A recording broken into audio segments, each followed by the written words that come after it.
So here we are again. Oh, over there you can see a herd of cows which are keeping... Oh no, she's lost interest now. Luna had been watching them for ages. One of the things which you'll never see on these videos is our house, we love watching nature programs, and when there's a large mammal on the nature program, Luna will go right up to the screen, put her nose up, try and sniff it, try and understand what it's doing. She particularly likes small furry things that run across the television, at which point she will go and look behind the television to see if she can find them. So a great fan of David Attenborough, among other things. Yeah, that's lovely. Thank you, Luna, and thank you, Banjo. Thank you for all your noise. Good. I thought just as we get going this morning, as we're going to just enjoying the process, a little bit more overcast today than it has been, but I thought I would make a couple of kind of requests. One of the things that's always interesting is, the way Facebook likes to feed your ego, by telling you how many people like you. So, I go back and look at these, I stream these, they go out to YouTube, Twitter, Facebook all at the same time.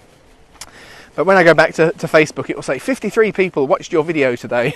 And I think that probably means 53 people flicked past it quickly. And occasionally there's a handful of folks that very kindly kind of send me little comments. So I just thought it would be really nice if you do actually kind of watch more than just a second or two of this. It'd be really nice if you just want to stick a hello in the comments. That would be really nice for me to know who's there. I might start to make kind of some new friends that way as well, as we start to interact a little bit. Because part of the benefit of doing things in a live sense like this is you do get an opportunity to be more interactive. Obviously, if I kind of record, which is my plan, I want to do more kind of structured videos. But once they're out there, they're out there. That's why you put them together in those kind of ways. Whereas the nice thing with these kind of slightly less structured ones is if you respond today, I can probably got time to drop a hello back, and so on and so forth. So that was that. But actually, on that context, it kind of touches in a little bit to what I thought we would perhaps do today, which I was just thinking. I was really pleased, and thank you ever so much for those of you that helped me kind of get to that point where I have 100 subscribers now. I have just over 100, 105, I think now, on my YouTube channel. Because actually there was a kind of a spiritual vision behind it. Go back quite some years back now, and it's one of these little words I had really felt a sense from the Lord, him speaking on. I was praying about how the Lord saw me, which is an important thing to do. It's always a risky thing when you share it because people think you're being arrogant, but I understand the Lord always speaks kindly to his children, so he's going to say nice things to you. But I was praying, I saw a kind of picture of myself, and I was standing on a stage speaking, and the audience was all dark, so you could only see the front couple of rows. But as I was standing there, I became aware that the audience was vast, and it went back miles and miles and miles, kind of like an enormous stadium, a kind of galactic-sized stadium. And I kind of in my head, I said, what are they all here for? And I felt the Lord was saying, well, they're here to listen to you because you've got something worth saying, which is nice. Well, I think it's nice. I don't want to kind of say that in any kind of competitive sense. It's just the context. And I remember talking it through with my wife, and we talked about it. And it was that was actually what caused me to sit down and write the first of the. I've now, and since then I think I've published, was it 1, 2, so 7 books since then, and writing the eighth at the moment. But that whole process of writing, because I realised that what I felt the Lord was saying is that there'd be people I would never know. I would only ever know kind of front few rows that the things that I was saying were helpful for.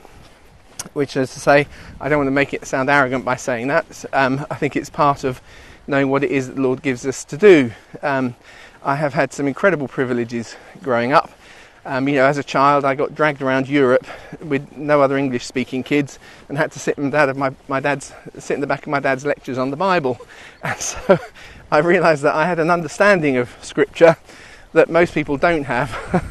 Because it had just sort of been absorbed. And so when I started the study for myself, suddenly things kind of were obvious and easy. And that's an incredible privilege, not something I've worked hard for, but it is part of the way the Lord has made me, and there's something about that. So I wanted to kind of get out and share. And actually we're all a bit like that. There are things in who we are that make certain things natural for us.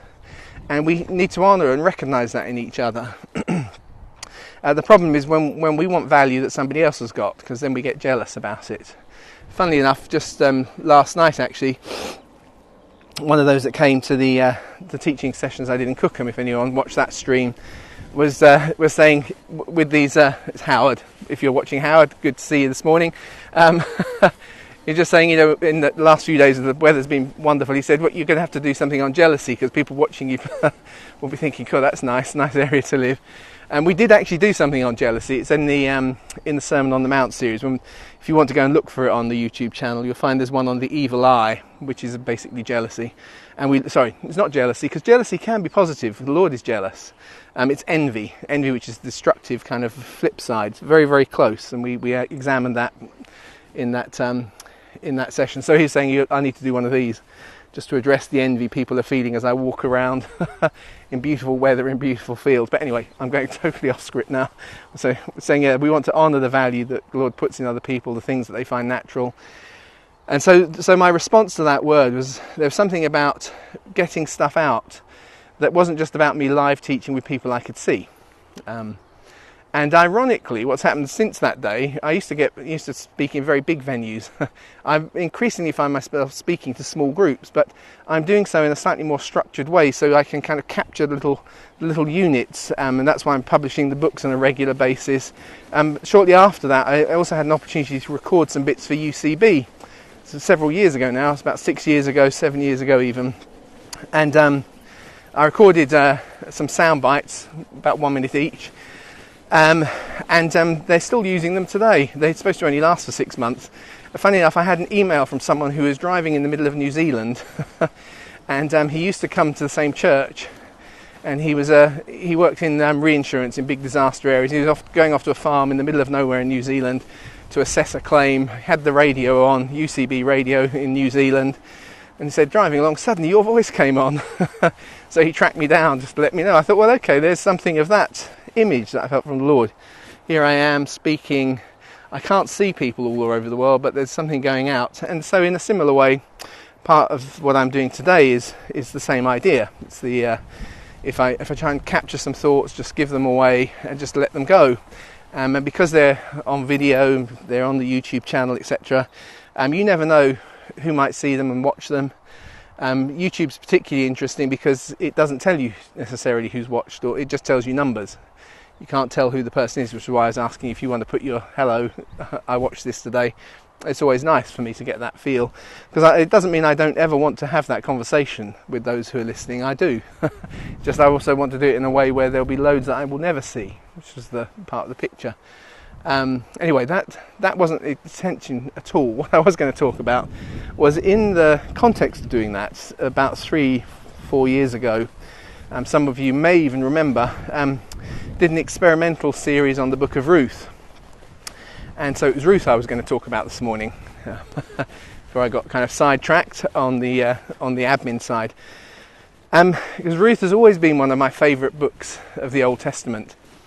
Favourite stories, favourite characters. So some years back when I was running a training year, we got all of the participants, all of them, to do a study on the book of Ruth. And it was amazing because everybody had a different perspective. But I've really loved the story in the book of Ruth. I'll explain why in a second. Since long time ago, some of those who've known me for 20 or 30 years might remember a guy called Mike Pears, and he did some of the Bible training stuff that I did when I took a year out with Ichthus Network. And he's right at the beginning of that process, he wanted to introduce to how to study the Bible, and he did the book of Ruth. And he said, oh, actually, this is one of my favourite stories, and I loved the way he did it, and it became one of my favourite books. But and part of the thing is because it's a very modern story. It's a really ancient story, which is incredibly relevant in a kind of a modern sort of a way. It is a pragmatic, kind of culturally bounded, but very real love story along the lines of a Jane Austen, with a young girl with no hopes and no prospects, who's interested in finding a young man, but ends up married to an older man, which is a bit like Colonel Brandon, you know, in Sense and Sensibility, Marianne and Colonel Brandon, that relationship that develops. And there's nothing kind of creepy about it or inappropriate, and that's what's so lovely, is the kind of caution with which everything develops, and how even at the kind of, if you like, the denouement moment, which sadly for some strange reason gets treated often as some sort of sexual encounter, which it isn't, which is, if you remember the story, Naomi has suggested that when he falls asleep after he's drunk a bit much after the harvest, so they're there in a kind of communal covered area, kind of, you know, canopy sort of thing, round the fire, and they've all kind of snuggled down, and she carefully uncovers his feet, and people make this a sexual thing, as if she's sort of in some way undressing him, which is not. These are obviously academics who have never gone camping in their life, and what happens when you go camping is at the end of the day it's really warm, you know, and so you could just lie out under the sun. In the middle of the night it's freezing, and so because it's freezing he starts tossing and turning, as the Hebrew says. It kind of says, I think it's something like he jerks or something, but actually it's that kind of, suddenly, I'm stretching my legs and they're cold, and as he's stretching his legs because he's cold, he accidentally kicks this young lady who's down there. And he wakes up and he's surprised, and he's kind of woken her up, and he's all apologetic, you know. And she kind of suddenly takes that moment to remind him, that's okay, and you know what? You actually have the right, if you'd like, to marry me. And that's a shock to him because he's an older guy, that she has responded to his kindness that he's expressed over the book. So it's a lovely story. I won't kind of go into the details now. It's a beautiful kind of love story. In fact, I remember one academic referring to it. I remember hearing an academic speak on it, saying it's the world's first ever genuine love story, because it's not about trade for politics. It is about affection at the very heart of it. But the thing I really like about the story is the way it's clearly a story about how faith somehow gets its way past the obstacles of the law. Because as the children of Israel have left Egypt, they've passed Moab, and the Moabites have kind of come out against them, and God said, no Moabite will enter your congregation for 10 generations. And this is only one generation later. One generation after that, Ruth, who is a young Moabite, by her declaration of faith, your people will be my people, you know. And I'm sticking with you to Naomi, and she kind of follows with her, and she by faith actually kind of works her way through this obstacle, which is imposed because of the kind of the practices that Moab have got into and so on. But she's left those behind. So in one sense she's no longer a Moabite, but she is no longer a Moabite because her faith has put her into something different. And we know that the story is that way because we can tell from the grammar. I have to say, because I like Ruth, I read a lot around it, and this is not an anti-advert, but I love the word commentaries, but the word commentary on Ruth is deadly boring, just to let you know. It's just full of technicalities about the grammar, but the thing you get from that is very kind of clear, which is you have, although some scholars treat it as being a kind of modern Hebrew writer, i.e. kind of around the 3rd or 4th century, or 4th century BC, that's modern, a writer from that period pretending to be an ancient writer, so they kind of slip between ancient kind of grammar and more modern grammar. That's one perspective. I take the other perspective, which is actually what you've got is the kernel of an ancient story, which during that period has suddenly taken on a fresh meaning. Because actually at that period there is a real context. We find it right the way through the last books of the history side of the Old Testament. So, you know, Nehemiah's final prayer, which is probably the last spoken words of the Old Testament, are that, depending on how you date the book of Esther, it's technical, but is all these people are marrying foreign wives, but somehow so did Solomon, and you still blessed him, you know. Because actually it was a big issue, you see, in Israel at the time, which is all these foreign wives were coming in, and what happened is Ezra had come along and seen them, and he'd told them all to get divorced, and then along came Malachi the prophet, and who'd criticised him, said God hates divorce, and actually you made it worse, you made a bad situation even worse, because you abandoned the children, which is where it gives us the famous verse, you know, look again to the children, turn the hearts of the fathers to look again to the children. That actually the solution of divorce, which is a good legal solution, was not a good solution at a human level. And so then 10 years or so later, Nehemiah discovers they're all doing it anyway. and it didn't really work last time when we tried to tell them all to get divorced. God wasn't happy with it. And so what do? We need grace. And so his kind of final plea is, somehow or other, when we try and do it by the law, we end up just making it worse. It's not that the law is wrong, but when it's in human hands, it just doesn't get to where it needs to get to. And so the story of Ruth is an incredible story of grace and how faith actually overcomes the obstacles of the law, which is why I love it so much. And I'm mentioning it this morning, but kind of tying in what I did. We recorded these kind of 4 series, one on each chapter, a few years back, and we put them on Amazon Web Services on a friend's account. And then his company, sadly, sorry Leo, it kind of ceased trading, and that account disappeared.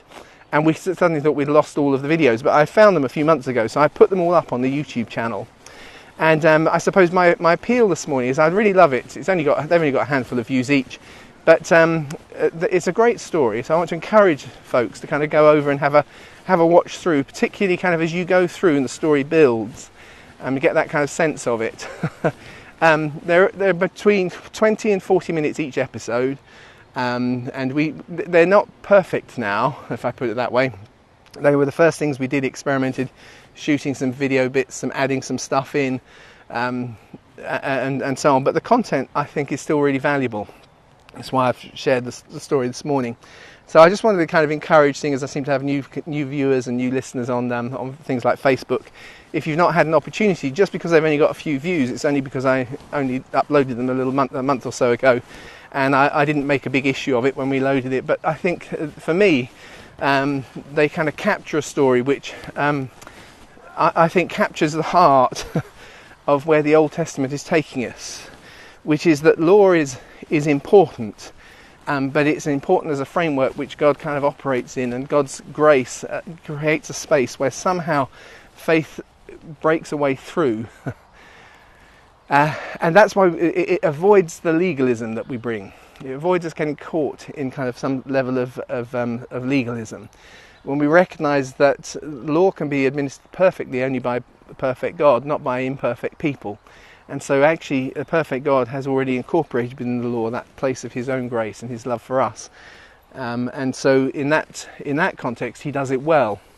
And we need to always recognise that. It's how we deal with the world around us. It's how we bring leaven and we bring salt to it. Because we don't abandon what is captured in the law, but we recognise that we impose it imperfectly, and that somehow faith always has a way of reaching out a hand to God, not because it's taking initiative, because God so loved the world and he gave his only begotten Son, and he first loved us. And because he first loved us, there is the possibilities we kind of reach out, that we will touch something of eternity in those moments.